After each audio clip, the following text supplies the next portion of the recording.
लोगों को प्रिय लगे, कुछ को अप्रिय भी लगे।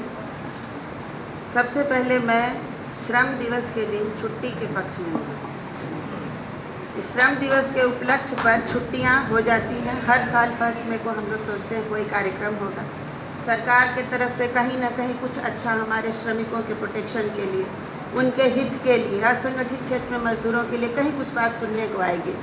लेकिन पिछले 10 वर्षों से हम इसी आशा में हैं, लेकिन अभी तक कुछ ऐसी बातें सुनने को नहीं आई हैं।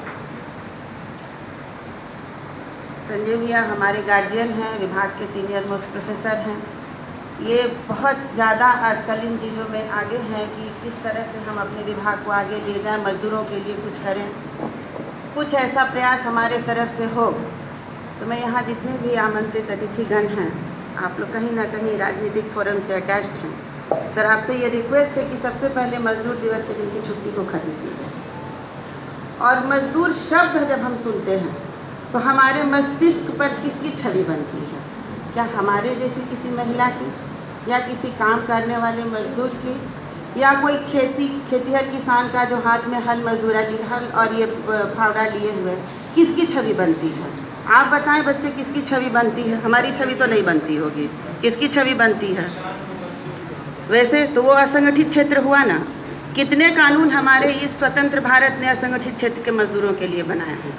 तुम लोग तो पास आउट स्टूडेंट्स होने जा रहे हो, सारे लेबर लेजिस्लेशंस आपने पढ़ा है।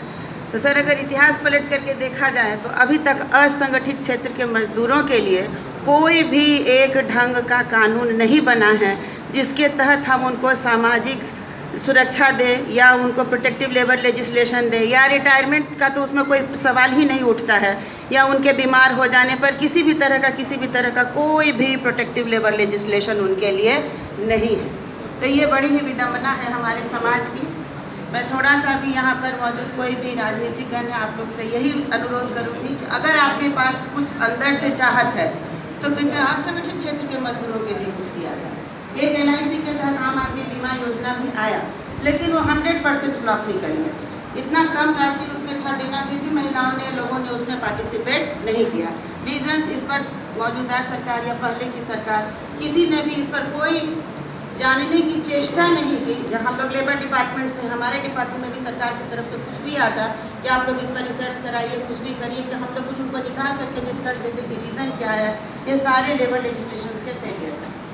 श्रम संघ की बात हम करते हैं तो श्रम संघ कितनी कामयाब है मैं मुझे बताने की ज़रूरत नहीं है, लेकिन 1990 से लेकर 2017 तक हमारे जितने भी ट्रेड यूनियंस हैं, इनका अस्तित्व स्वयं खतरे में पड़ा हुआ। तो जो स्वयं खतरे में है वो दूसरे को क्या उगाए?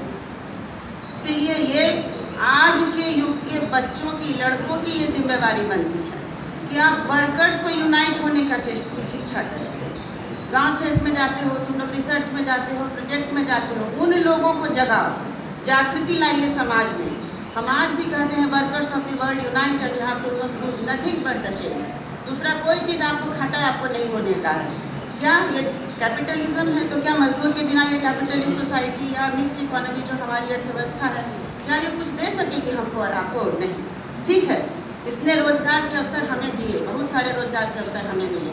हमारे युवा जितने भी हैं, IT सेक्टर आया, इसने हम लोगों को रोजगार दिया।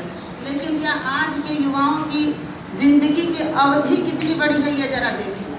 40-45 होते होते सभी मेजॉरिटी इसमें बच्चों को मैं देख रही हूँ कि डिप्रेशन के शिकार हो जा रहे हैं। कोई पारिवारिक सामाजिक जिंदगी उनकी अब नहीं रह रही है। पति पत्नी में संबंध विच्छेद बढ़ते जा रहे हैं। तो क्या इस तरह की समाज जिसकी रचना में हम लगे हुए हैं, संरचना में, क्या हमें आगे एक सही दिशा और एक सुंदर हमें समाज देगा? हमारे ख्याल से नहीं। इसलिए ये एक हम लोग को सबका मिल करके एक फोरम होना चाहिए कि कहीं ना कहीं ये पुरानी बातें जो हैं, इतिहास बहुत महत्वपूर्ण है, इतिहास से शिक्षा लेना चाहिए, लेकिन उस पर बेस डंडा पीटने से कुछ नहीं होगा। कुछ हमारे तरफ से नई बातें आनी चाहिए जो सरकार को और मजदूरों की आत्मा को आप झकझोरिए। और आप नए जनरेशन के छात्र हैं, आप में से युवा छात्र, नए छात्र निकल करके नेता बन करके आइए और इस पीढ़ी को जगाइए कि मजदूरों को लूज करने के लिए कुछ भी नहीं है।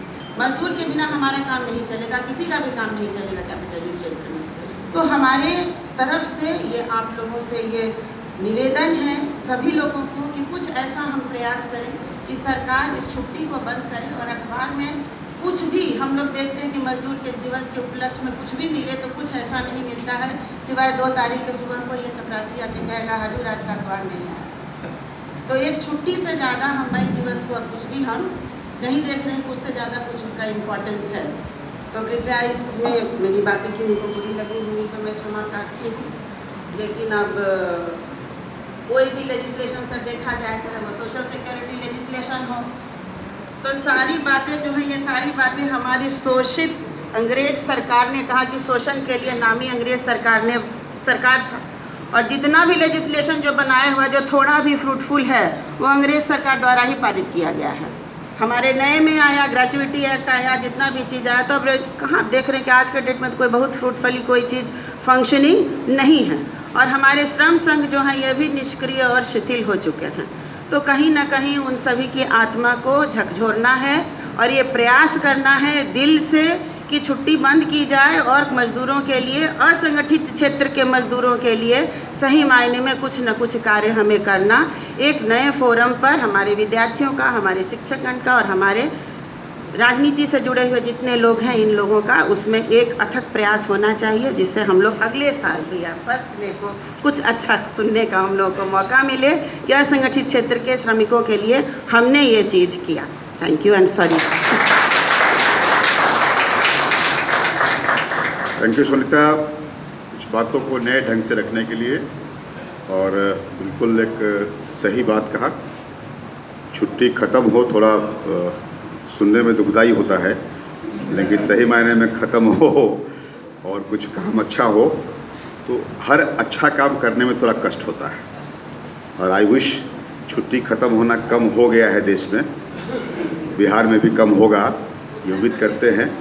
छुट्टी कम हो, अधिकार कम नहीं हो, छुट्टी कम हो, हक कम नहीं हो, ऐसा कि अभी कहा काउंसलर जी ने। मित्रों, अब इस कार्टून को आगे